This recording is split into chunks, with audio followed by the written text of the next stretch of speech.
Hi everybody, I hope you are doing well. Today we'll talk about how to fix or how to solve the problem of Alight motion app. You will click on settings as you see and you will enter.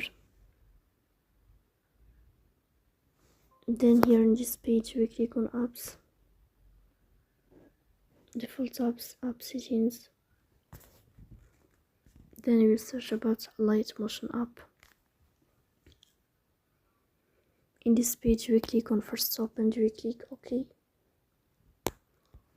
Here you will enter to storage.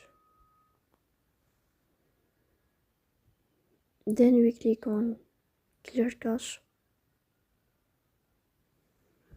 In the end, you will turn off your phone and you will restart your phone again to fix that problem. So please don't forget to press the bell icon and subscribe.